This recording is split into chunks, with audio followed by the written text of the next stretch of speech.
आपका स्वागत है। मैं आपका दोस्त आशीष चांद।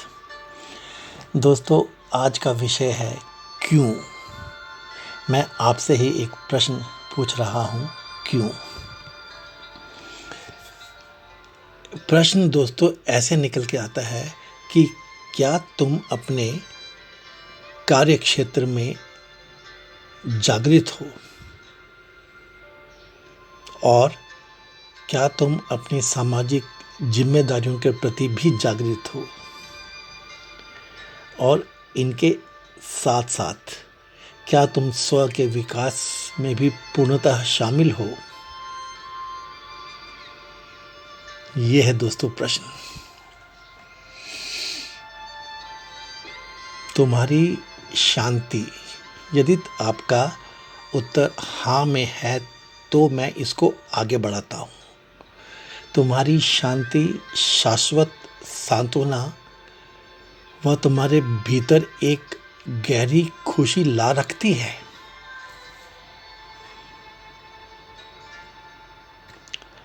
एंड फ्रेंड्स, क्या तुम अपने ब्लिस की दुनिया में सदा रत रहते हुए भी अपने सांसारिक कार्यों के लिए उपलब्ध रहते हो। तो दोस्तों, यह एक परिभाषा भी है एक सफल इंसान की, जो आपको होना है, जो आप हो, जो आप हो सकते हो, जो ओपन सीक्रेट का चैलेंज है इंडियन प्रोफेशनल्स के प्रति। तो दोस्तों, याद रखिएगा कि बात यहाँ पे भी ख़त्म नहीं होती। यदि आप किसी मुकाम पे पहुँच भी चुके हो, मतलब यदि आप अपने ब्लिसफुल दुनिया में और उसकी पॉजिटिविटी में जो ऊपर मैंने 4-5 पॉइंट्स बताए वो उपलब्ध कर चुके हो चुके हो वहाँ तक, तो दोस्तों अब आपके लिए चैप्टर्स हैं कि किसी भी मुकाम पर पहुंचने के एक से अधिक रास्ते हो सकते हैं। And you being a professional, you have to work on. आप माउंट एवरेस्ट की चोटी पे पहुंच गए, आप एक रास्ते से पहुंच गए, अब आप चोटी पे हो और वहाँ से आप देख सकते हो कि और भी रास्ते हैं, और बहुत सारे माउंटेनियर अलग अलग रास्तों से एवरेस्ट की चोटी पे पहुंचते हैं। तो आप में चाह, लगन उठनी चाहिए कि चलो उन रास्तों को भी ट्राई किया जाए, देखा जाए। और क्योंकि जीवन की कसौटी पे दोस्तों अगर रास्ता अलग होगा तो दृष्टिकोण भी अलग हो सकते हैं, और दृष्टिकोण अलग होंगे तो विधियां भी अलग हो सकती हैं, processes, you know, by various concepts, and then in those various concepts, by various processes, the goal is to be reached, and that is a complete professional, you know। जो हमारा प्रोफेशनल्स का आइकन थे रामकृष्ण, कबीर, जब हमने उनके बारे में बात की थी तो मैंने ये बताया था, रामकृष्ण को एनलाइटनमेंट हो चुकी थी, तब भी उन्होंने इस्लाम के बारे में पढ़ा, जाना, उसमें भीतर तक चले गए, और बाद में उन्होंने क्रिश्चियनिटी के बारे में भी जाना। तो ये थी रामकृष्ण की प्रोफेशनलिज्म। ऐसे ही कबीर थे। पद्मनाभम जब आए थे तो पूरे बनारस के पंडितों ने उनसे ही उनकी डिबेट करवाई थी। तो ये होते हैं कंप्लीट प्रोफेशनल्स। और दोस्तों, आप ये कर सकते हैं, आपके बस में है, इसलिए आपसे उम्मीद है।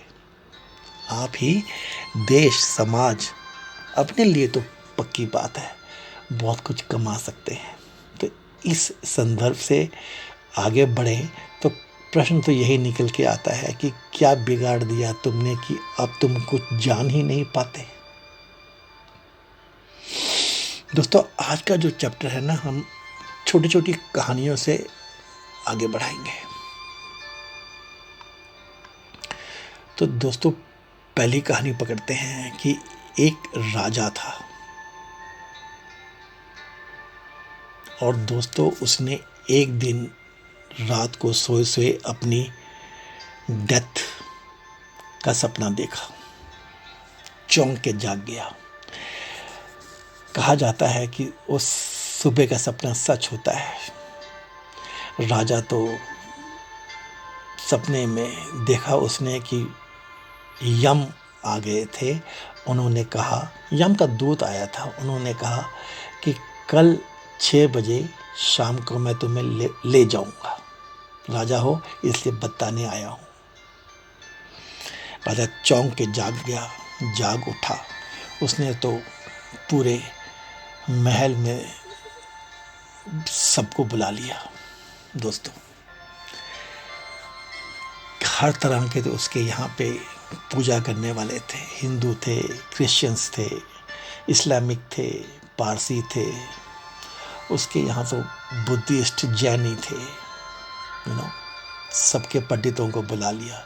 सब अपने अपनी पोथी, अपनी अपनी स्क्रिप्चर्स, अपने अपने तरीके से इंस्ट्रूमेंट्स वगैरह वगैरह लेकर के, पूजा की सामग्री लेकर के आगे कि राजा की मृत्यु नज़दीक है और हमें उसको इसमें से बचाना है। बड़ा राजा था, तो जो उनके यहाँ पे ट्राइबल्स थे, उनकी अपनी परंपराएं थी। उनका राजा, जो ट्राइबल्स का राजा था, उसने भी अपने फ़कीर को भेज दिया। जो फॉक्स थे उसके यहाँ पे डिफरेंट टाइप के लोग रहते थे, उन्होंने भी भेजे। जो मिनिस्टर्स थे उन्होंने अपनी अपनी राय देना शुरू कर दिया और सुबह सुबह 4 बजे तक राजा के यहाँ तो बड़ा दरबार लग गया। दोस्तों, सुबह के 6 बज गए और सब तो अपने अपने जगह बैठ गए। पूजाएं चालू हो गई और निकालने लग पड़े तरीके। बहुत पढ़ाई शुरू हो गई। सपना आ गया राजा को तो यमदूत लेने आ जाएगा कल। इसी बीच राजा का एक चीफ एड था, हर एक का होता है, उसका भी था। उसका दोस्त भी था, वो अपना था उसका। उसके सारे युद्धों में उसके साथ रहा था, उसकी पर्सनल ड्राइव्स में उसके साथ रहा था। उसने कहा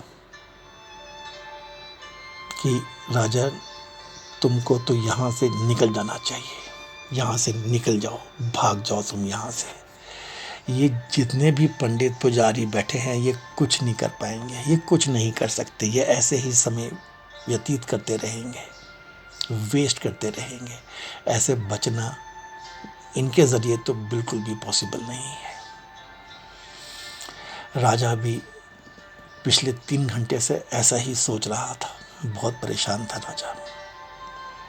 तो राजा के वहाँ से निकल जाने का बहुत बड़ा इंतज़ाम किया गया। ऐसा रथ तैयार किया गया जिसमें कहते हैं हवा से बात करता था।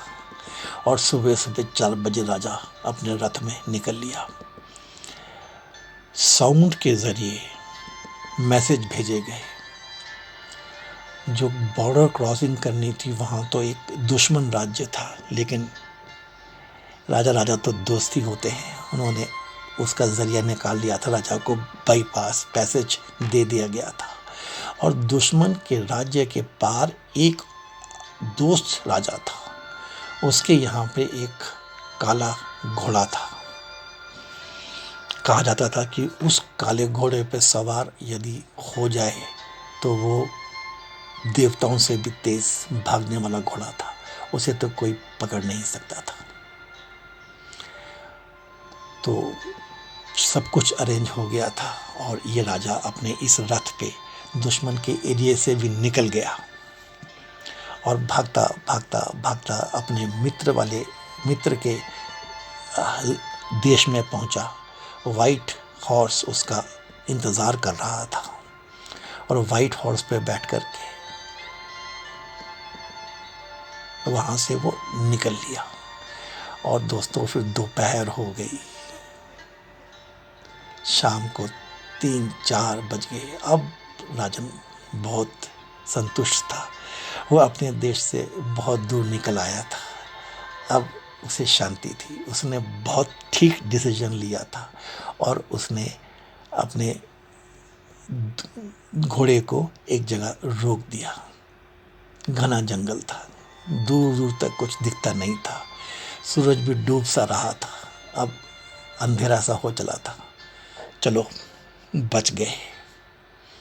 उसने घोड़े को बांध दिया और खुद भी थोड़ा विश्राम करने के लिए बैठ गया और उसे नींद सी आ गई। दोस्तों ऐसे ही बस शाम हुई और ठीक 6 बजे यमदूत ने उसे जगाया। राजन चलो मैं तुम्हें लेने आ गया हूं। राजा तो हक्का बक्का रह गया। यमदूत मुस्कुरा रहा था। राजन चाहे कुछ भी हो, मुझे तो इस घोड़े पे पूरा यकीन है, ये अपना काम कर ही देता है।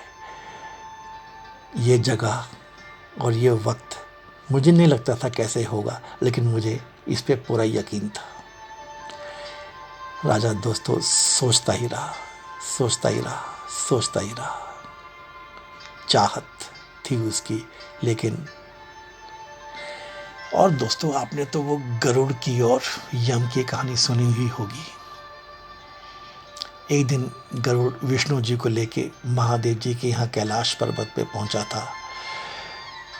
जब विष्णु जी महादेव जी से मिलने गए तो गरुड़ बाहरी सुंदरता को निहार रहा था, पहाड़ों की सुंदरता को। उसी समय उसने वहां पर एक छोटी सी चिड़िया देखी, बहुत सुंदर रंग बिरंगी चहचहाती चिड़िया थी वो। उसी से समय यमराज जी भी आए और यमराज जी भी गरुड़ को नमस्कार किया, चिड़िया को देखा और महादेव जी से मिलने चले गए। गरुड़ तो एक बार में समझ गया कि यमराज जी आए हैं तो आज तो इस चिड़िया को ले जाएंगे।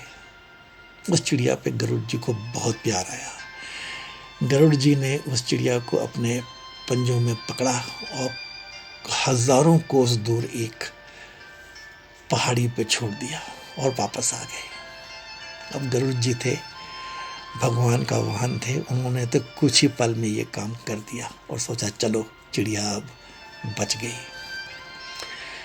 कुछ समय पश्चात यमराज बाहर आए, महादेव जी से मिलके उन्होंने गरुड़ से पूछा कि वो चिड़िया कहाँ है।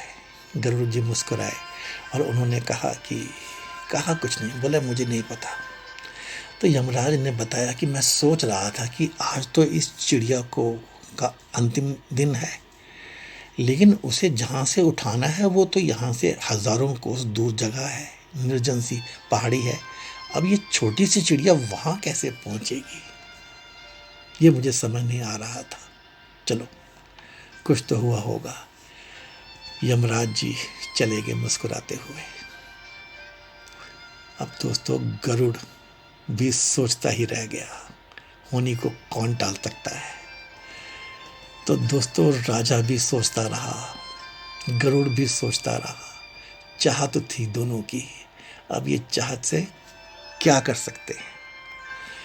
एक चीज सिर्फ समझ में आती है दोस्तों कि ये सोचना, इससे कुछ नहीं होता। ये सोचना दोस्तों चौथे घर का काम है, द मेंटल हाउस। ये हमने कितनी बार पढ़ा है। और दोस्तों हम ये भी जानते हैं कि ये जो मेंटल हाउस है ना दोस्तों, ये ज्ञान का कमरा है। तो ज्ञान बद्ध है, जो दुनिया है ज्ञान से नहीं इसके आगे से चलती है। ये ज्ञान का सबसे छोटा वाला विज्ञान वाला हिस्सा है। और ये चाहत जो होती है ना दोस्तों, ये चाहत बस इसकी अपनी एक छोटी सी दुनिया है। गरुड़ को तो दोस्तों हम माफ कर सकते हैं, लेकिन तुम्हें नहीं, मानव को नहीं, मनुष्य को नहीं। हमें तो इसके आगे की जर्नी जाना ही है। दोस्तों अगली कहानी पकड़ते हैं। एक बहुत पहुंचा हुआ रिलीजनिस्ट था, मतलब राजा ही था रिलीजन का। उसने तो अपने यहाँ पर एक पंथ, एक रिलीजन, एक धर्म मान लो, वही उत्पन्न कर बैठा था। एक से बढ़कर एक कारनामे थे उसके, मैजिक कर देता था। अब ये दोस्तों आपके समझने की ही बात है, ये जो धर्मपंथी होते हैं ये कुछ कुछ तो करते रहते हैं। क्या करते हैं, कैसे करते हैं, ये आपको मुझसे बेहतर समझ में आता होगा।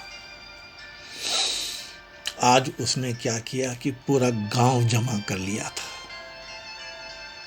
उसका परम शिष्य मर गया था और वो भीतर था किले में। गांव बाहर, किले में मरा हुआ शिष्य, ऐसी बात पूरी उसके बाकी शिष्यों ने फैला रखी थी। रिलीजनिस्ट गेट पे आया, पूजा की, शिष्य का नाम लिया और कहा तुम उठ के बाहर चले आओ। और वो उठ के बाहर चला आया, जयकारा लग गया। गुरु को अभी और बड़ा होना है, उसे अभी और आगे बढ़ना है। ऐसे तो करते ही हैं हमारे धर्मपंथी, धर्म के राजा। और ये होता है दोस्तों, और हम भी मानते हैं इन चीज़ों को, हम भी पढ़ते हैं इनके बारे में। हमारा मन नहीं मानता, लेकिन हम मानते फिरते हैं, फॉलो तो हम भी करते हैं।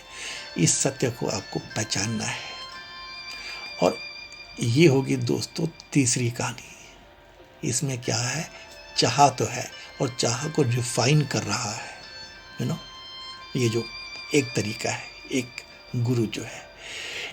चौथी कहानी पकड़ते हैं दोस्तों। बुद्धा जी जो थे एक गांव में पहुंचे। उस गांव में एक औरत का इकलौता बेटा आज दोपहर को ही मर गया था। वो पहले ही उसके पति भी मर चुके थे, वो अकेली थी, उसका अकेला सहारा था।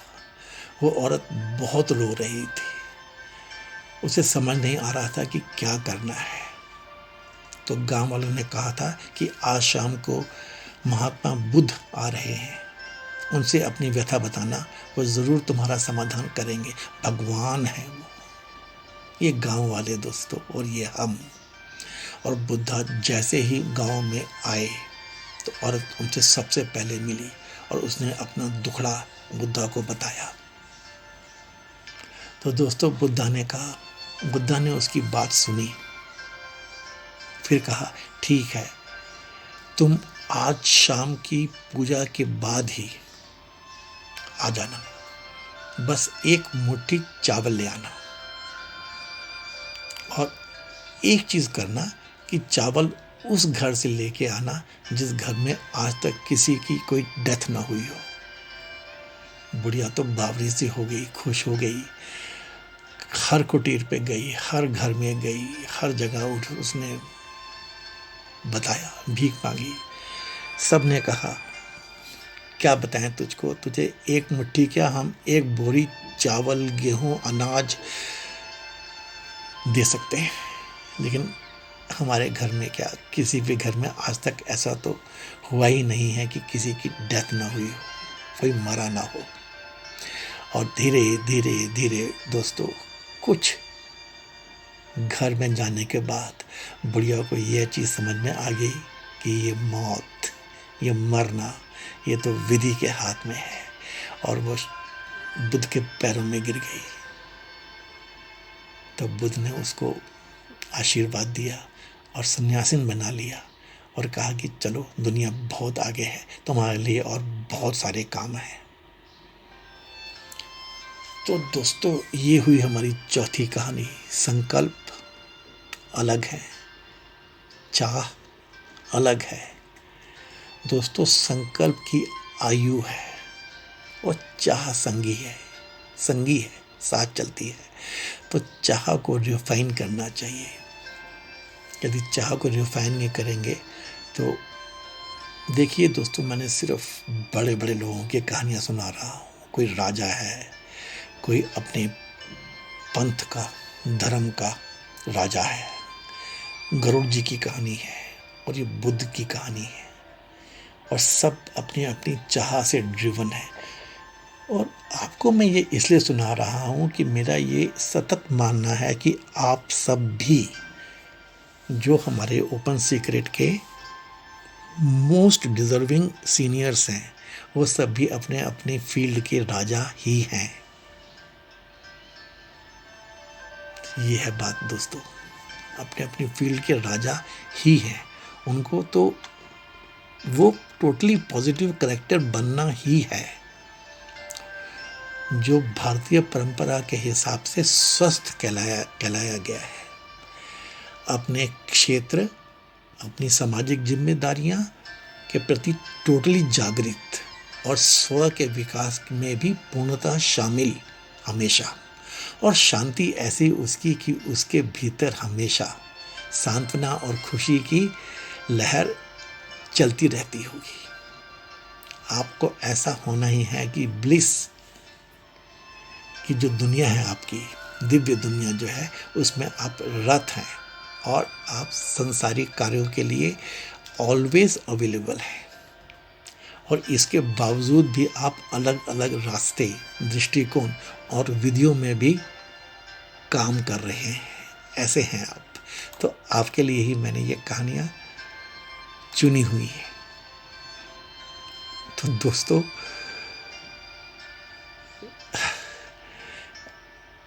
क्या बिगाड़ लिया है तुमने कि तुम कुछ जान ही नहीं पाते? यदि ऐसा है तो कृपया कृपया सोचिएगा। एक छोटी सी कहानी दोस्तों और पकड़ लेते हैं। यह भी बहुत प्यारी कहानी है। एक गांव में दोस्तों एक सन्यासी रहा करता था। उसने अपनी झोंपड़ी गांव के बाहर ही बना रखी थी। गांव वाले उसकी बहुत इज्जत करते थे, उसकी बहुत इज्जत थी। जैसे यदि आप अपने गांव में पहुंच जाएं तो आपकी बहुत इज्जत होगी, और आप अपनी कॉटेज या फार्म हाउस या कुछ भी कहिए, आपने गांव से बाहर बना रखा हो, बहुत इज्जत होगी आपकी। बहुत चाहेंगे लोग आपको कि इतना बड़ा आदमी वापस गांव में रहने आया है, something like that, you know. He was adored, उसकी पूजा होती थी, यू नो। और दोस्तों, एक दिन सब बदल गया। वही लोग जो उसकी पूजा करते थे, जो उसको चाहते थे, जो उसको बहुत प्यार करते थे, उन्होंने उसकी कॉटेज में आग लगा दी, जला डाली कॉटेज उसकी। जो लोग बहुत ज़्यादा इज्जत करते हैं ना दोस्तों, वो डेंजरस भी बहुत होते हैं। बात यह हुई थी कि एक गांव में अनमैरिड लड़की थी। उसका एक बच्चा हो गया, लड़का हो गया। तो उसने डर के मारे बता दिया कि ये जो सन्यासी है, यही इसका बाप है, यही इसका पिता है। गांव वालों को तो गुस्सा आना ही था। वो उसके पास आए और उससे पूछा, क्या ये सच है? उसने कुछ नहीं कहा, वो चुप रहा। सोच का विषय था। एक लड़की ने क्यों ये कैसे कह दिया, क्या हुआ होगा? गांव वालों ने तो उसकी झोंपड़ी को ही आग लगा दी और उस लड़के को उसके पास छोड़ के वापस चले गए। आज उसको किसी ने खाने को भी नहीं पूछा, बल्कि उसको साथ तो ऐसा व्यवहार किया। लेकिन वो सन्यासी हंसता रहा, मुस्कुराता रहा। यह है दोस्तों सन्यासी की डेफिनेशन। वो बच्चे के लिए खाना मांगने के लिए गांव में भिक्षा मांगने निकला। किसी ने उसको कुछ भी नहीं दिया, सबने दरवाजे बंद कर लिए। वो उस दरवाजे पे भी पहुंचा जहां उस बच्चे की माँ का घर था। उसने कहा कि मुझे कृपया एक पीस दे दीजिए रोटी का। बच्चा, वो जो बालक है, अबोध शिशु है, वो बहुत भूखा है। दोस्तों, माँ तो रो पड़ी। उसने तो सबको सच बता दिया, पूरी कहानी सच बता दी। गांव वाले फिर जमा हुए। Is it so? क्या ऐसा है? सन्यासी फिर भी हंसता रहा। गांव वालों ने कहा, तुम कैसे हो, कैसे हो तुम? सन्यासी केवल मुस्कुराता रहा। क्या तुम ऐसा, वो सोचता रहा अपने मन में फिर से। वो जानता था, आज उसने सीख लिया कि क्या मैं इन लोगों से, ऐसे लोगों से इज्जत कमाने के लिए सोच रहा हूँ कि मेरी इज्जत ऐसे लोगों में से मिलेगी। जबकि सच्चाई तो ये है कि जब तक अहंकार, आई का भाव है, जब ये पूरा का पूरा हट जाता है, तभी ये प्राइड, ये इज्जत अपने आप हट जाती है। तो ये थी इस सन्यासी की कहानी, जिसमें कहा जाता है कि प्राइड बिल्कुल नहीं था, ऐसा था उसका व्यवहार। इसकी जो चाह थी ये तो दूर रह चुकी थी, लेकिन शुद्ध भी हो चुकी थी। तो दोस्तों, आपको इस पे वर्क करना है, यहां तक पहुंचना है, आप पहुंच जाओगे। ओके फ्रेंड्स, एक छोटी सी कहानी और पकड़ लेते हैं दोस्तों। एक गुरुकुल में से आज सब की शिक्षा पूरी हुई, चले गए, सब निकल गए। तो एक विद्यार्थी बहुत गरीब था। उसे तो बहुत दुख था कि मैं अपने गुरु को दक्षिणा के नाम पे कुछ भी नहीं दे सकता। गुरु ने कहा, भी नहीं, छोड़ो, कोई बात नहीं, तुम समाज कल्याण करना मेरे लिए यही बहुत है। लेकिन वो विद्यार्थी अपना बहुत दुख लिए घर से निकला और गुरुकुल से निकला और जाके शाम को अपने एक मित्र के यहाँ ठहरा और उसने मित्र को अपनी व्यथा बताई। उस मित्र ने बताया कि कोई चिंता वाली बात नहीं है, यहाँ का जो राजा है ना, ये बहुत दयावान है।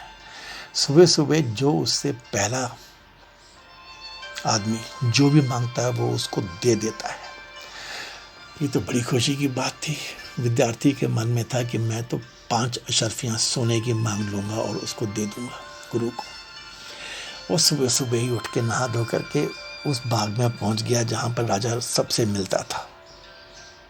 तो जैसे ही वो गया तो राजा तो बहुत खुश हुआ कि चलो आज कोई तो आया है। ऐसा गांव था वो दोस्त, ये आपको समझना है। ये आपको भी ऐसे गांव बनाने हैं जहाँ कोई आता ही नहीं था। राजा को बहुत खुशी हुई, चलिए आज कोई तो आया। राजा ने कहा, बताओ तुम्हें क्या चाहिए? तो वो शिष्य जो था वो लगा सोचने, 5 क्यों ना, आज 50 ही मांग लेता हूँ। ये तो राजा बहुत अमीर है, मुझे दे ही देगा। तो उसने कहा कि राजन, मुझे चाहिए आपसे, बस मेरी बुकिंग कर लो, मैं थोड़ा सोच के बताता हूँ आपको, मैं एक चक्कर लगा के आता हूँ गार्डन का। राजा खुश हुआ, चलिए कोई बात नहीं, जाओ। उसने एक चक्कर लगाया उस वाटिका का या गार्डन का। सोचता रहा, 50 क्यों, मैं 500 ही अशर्फियाँ मांग लेता हूँ।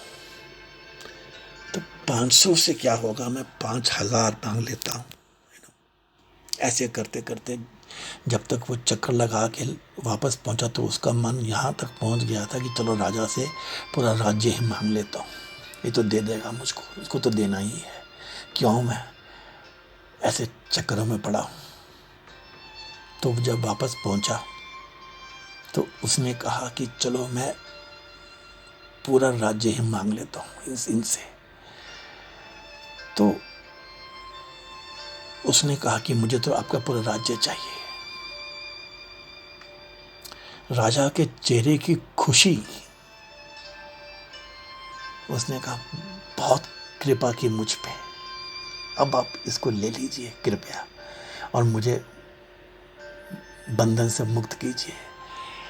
वो शिष्य लगा कहने कि नहीं राजन, मुझे थोड़ा और सोचने का वक्त दीजिए। उसने कहा, नहीं, ज़्यादा सोचने वाली बात नहीं है, आप राज्य ले लीजिए, अभी ले लीजिए, फौरन ले लीजिए। शिष्य को कुछ तो बात समझ में आई। उसने कहा, राजन मुझे थोड़ा वक्त दीजिए प्लीज़, मैं एक चक्कर और लगा के आता हूँ गार्डन का, मैं आपसे बता दूंगा, मैं ले लूँगा। वो निकल पड़ा। राजा उसको कहता रहा कि आप ज़्यादा सोचिए मत, और शिष्य एक राउंड के लिए निकल गया। और जैसे ही वो राजा के से उस राउंड पे दूर गया, उसे समझ में आने लग पड़ा कि ये राज, ये बंधन, ये मेरा मांगना और राजा का दे देना मेरे लिए नहीं है। ये बहुत बड़ा गलत काम हो जाएगा, ना मैं संभाल पाऊंगा। और ये भीख मांग के राज ले लेना, ये सब चीज़ें तो समाज के विरोधी हो जाएंगी। और वो दोस्तों वापस ही नहीं आया, दूसरे गेट से ही निकल गया। उसकी चाह भी शुद्ध हो चुकी थी। जैसे पिछली कहानी के में उस गांव में बैठे हुए सन्यासी की, जो मैंने आपसे कहा था कि आप ही बैठे हुए हो, ये जान लेना। जैसे आपकी चाह शुद्ध हो चुकी थी, वैसे इस गुरुकुल से निकले हुए नए विद्यार्थी की भी चाह शुद्ध हो चुकी थी।